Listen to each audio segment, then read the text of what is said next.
Parlons douleur, un balado du réseau québécois de recherche sur la douleur. À chaque épisode, on discute avec des mots simples des dernières avancées avec des invités du milieu de la santé et de la recherche. Bonne écoute!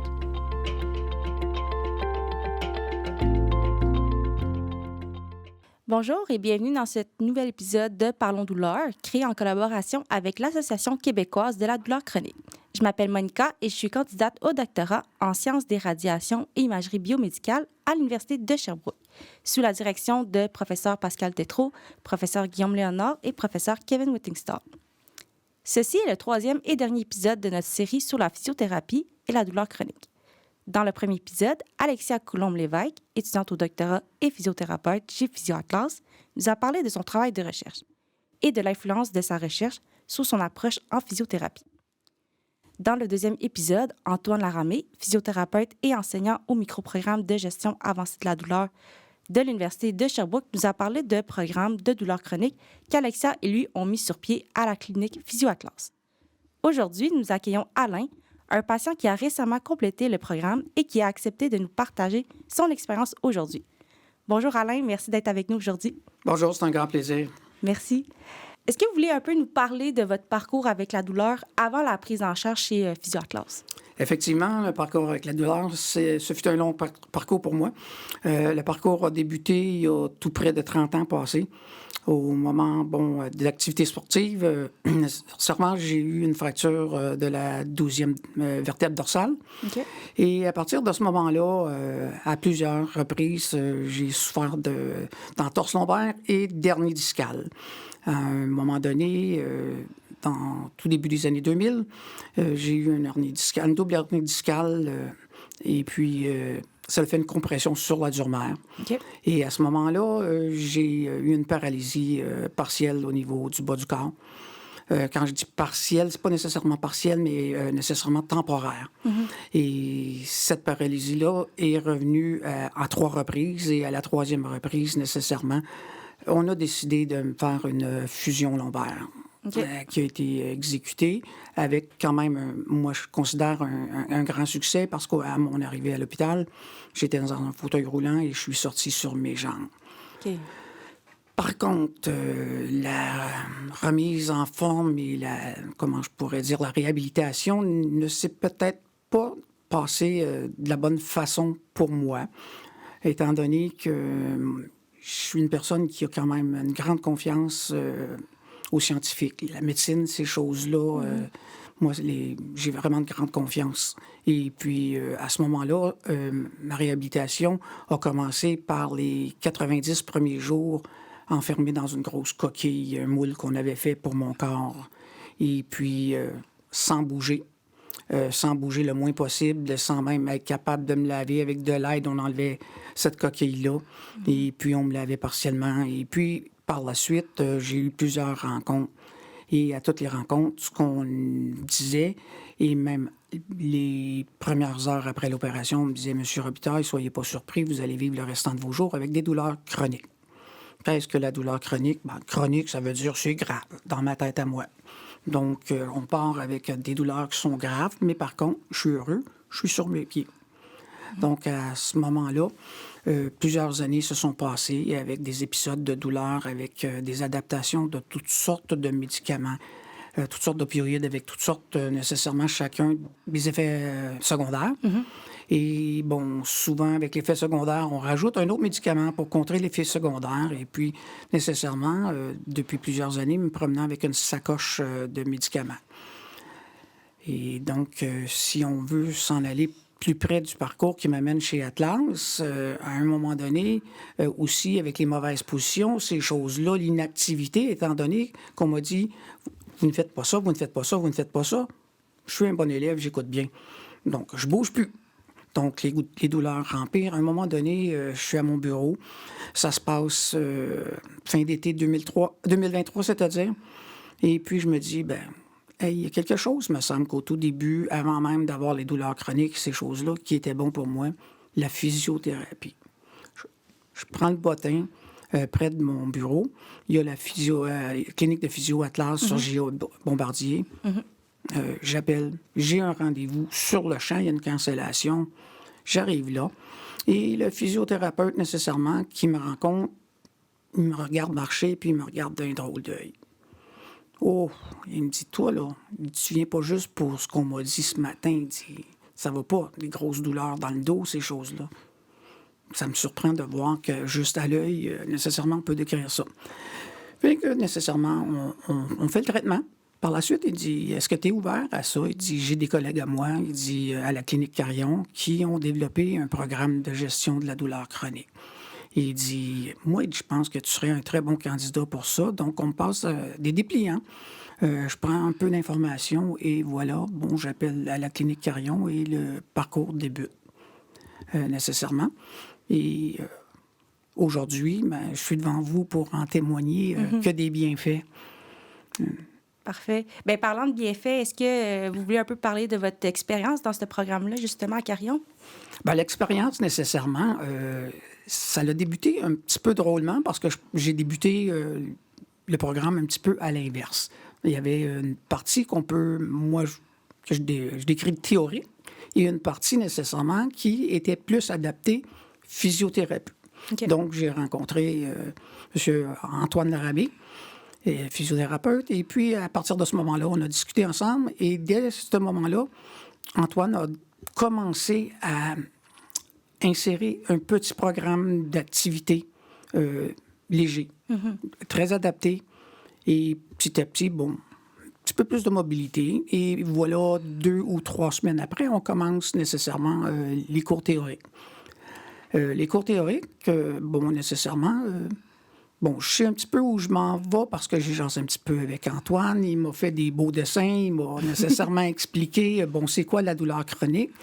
La douleur chronique, ah oui, une douleur grave, comme je disais au tout début, mais nécessairement, bon, une douleur que j'apprends nécessairement lorsqu'on commence la théorie, qui est une douleur qui, nécessairement un système de protection de notre cerveau. On commence par m'expliquer c'est quoi la douleur chronique, d'où ça vient la douleur chronique et pourquoi la douleur chronique. Et suite à ça, on chemine. On combine nécessairement toujours exercice léger et on progresse nécessairement. Plus on avance dans le programme, plus on apprend aussi nécessairement quand on parle de gestion de douleur chronique. Mais nécessairement, au moment où les douleurs chroniques, les douleurs apparaissent soit plus sévères ou quoi que ce soit dans notre journée, à certains moments, on essaie d'identifier qu'est-ce qui s'est passé. Pourquoi que tantôt, ça allait mieux et que là, ça va moins bien. On essaie d'identifier. On prend des notes. Comme je disais depuis le début, je me répète, moi, je suis un bon élève, j'écoute, je prends des notes. Et nécessairement, bon, on chemine avec ça. Et à cela, on rajoute par la suite nécessairement des moyens de contrer ces choses-là. Et on va rajouter toutes sortes de petits... comment je peux dire... des petites façons de contrer nécessairement. Bon, j'ai fait telle chose, mon cerveau me dit, c'est dangereux, tu dois te protéger, mais nécessairement, moi, je sais bien que ce que je viens de faire n'est pas dangereux. Donc, nécessairement, c'est de combattre un petit peu mes idées, si on peut dire, nécessairement, de dire à mon cerveau, non, c'est pas dangereux, non, c'est des choses qui sont normales de la vie, et puis on chemine vers là, et petit à petit, on progresse, et puis, pour ma part, nécessairement... Ça fait des grands miracles et ça fait des gens très heureux autour de moi de me voir revivre. Pouvez-vous nous décrire vos limitations avant le programme de douleur chronique et vos capacités actuelles, c'est-à-dire les gains que vous avez eus? Alors, les gains que j'ai eus sont vraiment phénoménales, étant donné que les incapacités, nécessairement, on peut penser, ça a l'air nécessairement effrayant, mais j'oserais dire que les incapacités étaient à peu près toutes les activités, pas les activités de la vie courante, mais plusieurs activités de la vie courante. J'étais capable nécessairement de me laver les dents, faire ma toilette, ces choses-là, d'aller au travail, mais j'étais condamné à un travail nécessairement très, très sédentaire, avec nécessairement des restrictions médicales à l'époque, de ne pas soulever une charge plus de 5 livres, ne pas pousser une charge plus que 10 livres sur un chariot. Et plusieurs autres choses nécessairement par la suite aussi, qui, autant dans mes limitations, de rester debout plus de 5-6 minutes, nécessairement, pour moi, c'était l'enfer, c'était terrible. Juste d'y penser, de rester debout, là, c'est déjà la peur prenait, la douleur commençait à se réinstaller, et puis nécessairement, autre chose aussi qui était nécessairement abominable. Souvent, lorsqu'on on marche sur le trottoir, on va manquer la chaîne de trottoir et le talon va cogner sur la rue. Ça, moi, j'appelais ça mon effet de xylophone. J'avais l'impression que j'avais vraiment un xylophone qui partait de la première vertèbre dorsale et même plutôt lombaire jusqu'à la première en haut, cervicale. Il y avait une vibration et puis une douleur nécessairement terrible. Donc, quand j'ai parlé de ces limitations-là, on a commencé, des traitements, on a commencé nécessairement à un moment donné sans même m'en rendre compte avec le programme d'activité. À un moment donné, Antoine m'a demandé de faire un squat. Chose que moi-même, dans ma tête, c'était non, on fait pas ça. Bon. Je me répète encore, fais confiance. On me demande de faire un squat, je fais un squat. On me demande, puis comment ça va? Bon, ça va bien. Je suis capable d'en faire un autre? Bon, je peux bien essayer. Finalement, si je ne m'abuse, je pense que j'en avais fait 3.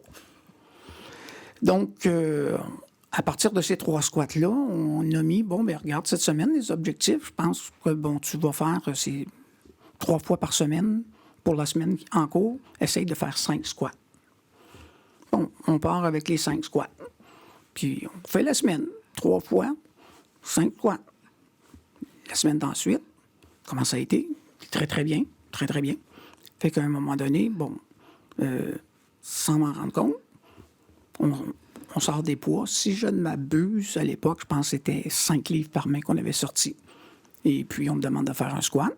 Même chose, ça va. Comment ça va? Ça va bien. 2 et 3 squats, même chose. Fait que Antoine m'a dit, il dit, combien de poids tu n'étais pas supposé être capable de lever? Pas plus de 5 livres. Il dit, tu réalises-tu que là, maintenant, tu as 10 livres parce que tu as 5 livres par main? Oh my God! Ben oui. Comment ça se fait? Alors, on repart. La semaine, la même chose. On fait, je pense, 3 ou 5 squats, peu importe. On fait, mettons, 3 squats, 3 fois par jour, par semaine, c'est-à-dire avec 5 livres par main. Et puis, juste pour mentionner, maintenant, les squats, ils se font avec 20 livres. Wow. Donc, si je comprends bien, c'est vraiment un mélange d'exercice puis un peu d'éducation qui fait en sorte que... Effectivement, c'est un mélange d'exercice et d'éducation. Et j'oserais dire, pour ma part, nécessairement aussi, ce que j'ai appris nécessairement. Et drôlement, je m'éloigne peut-être un petit peu du programme aujourd'hui, mais en vacances récemment, j'ai tombé sur un Time Magazine aux États-Unis qui faisait en état que l'activité physique, nécessairement, pouvait remplacer les opioïdes. Et nécessairement, de plus en plus, j'ai augmenté mes activités physiques. Il faut dire nécessairement que moi, je me suis toujours nécessairement décrit comme l'ancêtre des hyperactifs. Donc, j'ai toujours carburé avec... et été chercher mon équilibre mental aussi avec l'exercice physique. Et à partir de cela, j'ai continué à augmenter mon programme d'activité physique et nécessairement, et je suis encore là-dedans avec des beaux projets. Aujourd'hui, on voit, nécessairement 7 à 8 mois après le début du programme, si je ne m'abuse, un homme presque nu. Je ne veux pas dire que plus de douleur du tout, mais je suis très fonctionnel. OK. Puis, comment est-ce que votre compréhension de la douleur a évolué dans le temps, justement, grâce au programme? C'est sûr que la compréhension de la douleur, nécessairement, a progressé nécessairement à la même vitesse que le programme. De semaine en semaine, nécessairement, avec la théorie qu'on allait chercher, l'information qu'on allait chercher, et de mettre en pratique, nécessairement, comment combattre, et nécessairement aussi d'être capable d'identifier pourquoi la douleur, elle est là. Et nécessairement, aujourd'hui, comme je disais ce matin, je suis capable de savoir nécessairement que si j'ai les muscles endoloris ou quoi que ce soit, ou même mon dos, elle peut être endolorie nécessairement, mais c'est pas nécessairement parce que j'ai fait quelque chose de dangereux et ce n'est pas nécessairement relié à la douleur chronique. C'est nécessairement relié à des phénomènes qui sont quand même normaux. Lorsqu'on s'entraîne, on va avoir les muscles endoloris, ces choses-là. Donc, nécessairement, tout cela s'est remis parce qu'on pourrait dire qu'avec la compréhension, nécessairement aussi, ça a rééquilibré le cerveau de savoir qu'est-ce qui est blanc et qu'est-ce qui est noir et noir. Ouais. Puis, qu'est-ce qui vous a le plus surpris, justement, de ce programme-là, selon vous? C'est ma condition actuelle, ce qui m'a le plus surpris. Nécessairement, c'est, pour ma part, j'ai fait que suivre le programme. Et puis, je me sens rajeunir de 30 ans. Sérieusement, les douleurs, j'y pense plus. À un moment donné, j'ai parlé de médication au tout début. Et puis, de mois en mois, on est en train de sevrer la majeure partie de cette médication-là. Oh. Et d'une journée à l'autre, ma douleur, et j'oserais même dire, diminue même encore. OK. Mais il faut dire, par contre, que j'ai retrouvé mes 30 ans. Puis peut-être, est-ce que vous avez peut-être des mots d'encouragement à dire à quelqu'un qui est en douleur chronique? Les mots d'encouragement, oui, effectivement, les mots d'encouragement que je peux dire, effectivement, j'en suis un témoin. Douleur chronique ne veut pas dire nécessairement douleur pour le restant de tes jours. Et si jamais il y a, ça ne veut pas dire une douleur handicapante nécessairement. Donc, oui, effectivement, il y a des choses à faire. Et puis, ne pas écouter son corps. Et puis, aussi nécessairement être ouvert à autre chose. Je veux pas, comme j'ai dit au tout début, je suis une personne qui croit à la science, qui croit aux scientifiques, qui croit à la médecine, mais nécessairement, il ne faut pas s'arrêter nécessairement au premier diagnostic, nécessairement, et d'aller voir autre chose que la médecine traditionnelle, nécessairement, que le médecin. La physiothérapie, nécessairement, moi, pour ma part, c'est d'être là à minute que j'ai un collègue, un ami ou quelque chose dans mon entourage qui a le moindre malaise, commence par aller voir un physiothérapeute. Surtout quand on pense que ça vient de ton corps, de ta biomécanique, ces choses-là, que le problème. Et nécessairement, oui, j'encourage les gens nécessairement à consulter, mais surtout ne pas écouter son corps quand son corps se dit d'arrêter. Non, bouge encore. Puis, c'est quoi les points clés qui vous restent en tête? Les points clés qui me restent en tête, c'est nécessairement, comme je pourrais nécessairement oser en témoigner et le dire à tout le monde, n'arrêtez pas de bouger. N'arrêtez pas de bouger. Activité physique égale remède. Souvent, quand j'étais plus jeune, je l'ai moi-même dit à plusieurs personnes, un esprit sain dans un corps sain. À un moment donné, on répète des choses, puis on n'en tient pas compte de la valeur et qu'est-ce que ça veut dire, ces mots-là. Et nécessairement, tout ce que je peux dire, c'est un esprit sain dans un corps sain. On apprend à se connaître et puis on discute nécessairement. On parle un peu des choses familiales. Je parle de mes filles, j'ai 3 filles, j'en ai 2 qui sont très, très athlétiques, qui vivent et carburent au sport, et puis une qui court des demi-marathons, puis elle a le but d'en faire un marathon, son premier cette année. Et nécessairement, pour moi, courir, ça fait pas moins de 20 ans que j'ai pas fait un pas de course. Parce que ça, c'était vraiment très, très dangereux. Le contre-coup de mes talons et tout, on m'explique. Bon, la fusion, c'est très proscrit. Fait qu'à un certain moment donné, avec l'évolution des choses, à un moment donné, on me demande, un soir en physio, Alain me dit, es-tu capable de courir? Tu vois la salle ici, là, c'est pas grand, il y avait peut-être quoi? 15 mètres, mettons. Et puis, est-ce que tu es capable de courir d'un bout à l'autre de la salle? Je suis toujours bien capable de l'essayer. Fait que je cours. Ça va bien. Je cours. On fait quelques allers-retours. À ce moment-là, on me demande, est-ce que c'est quelque chose pour toi qui est intéressant de reprendre la course? Effectivement. Malheureusement, j'ai un petit peu de difficulté à retenir certains noms. Le nom de... Et je crois que c'est encore des effets secondaires de la fameuse médication que j'ai subie pendant plusieurs années. Je dis bien subie parce que maintenant, j'étais heureux de l'avoir, la médication, mais maintenant que je vois qu'il y a autre chose, je me dis que j'ai été torturé. Mais c'est pas le cas. C'est pas le cas. Par contre, nécessairement, à cela, on commence un programme de course. Et le programme de course, nécessairement, c'est vraiment un programme adapté pour les gens qui veulent reprendre la course. Et puis, on commence avec des séries de 2 minutes de course avec un intervalle d'une minute de marche.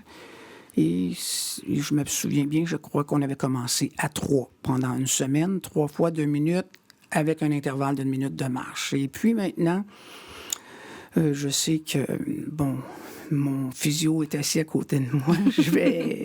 J'ai lâché le programme parce que j'essaye de le faire maintenant en kilomètres, en 2 kilomètres et en 3 kilomètres, étant donné que j'ai un but.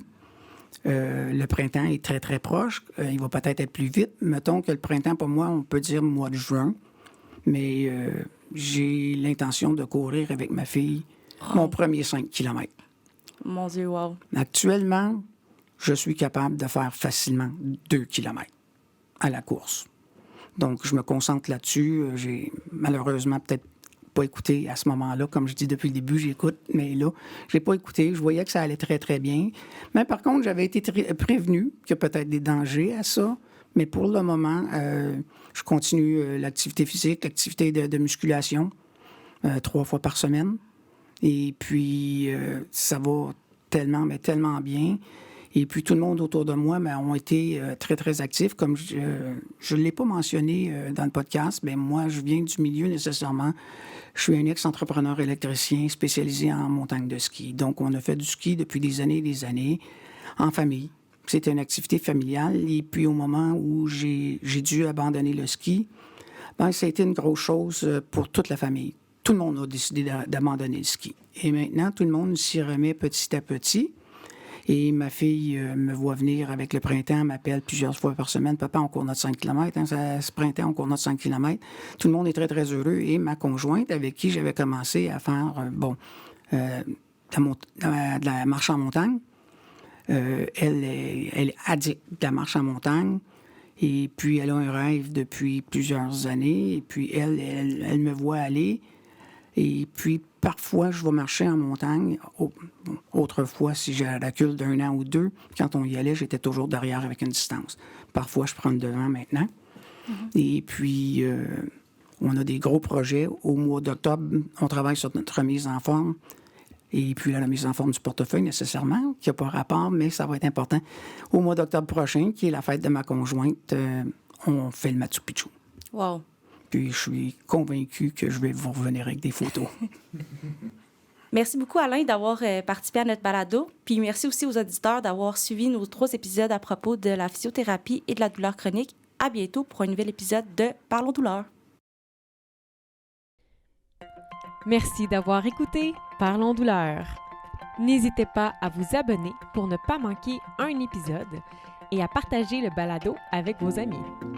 Pour plus d'informations, visitez notre site web rqrd.ca ou encore notre chaîne YouTube en cherchant Réseau québécois de recherche sur la douleur. À la prochaine!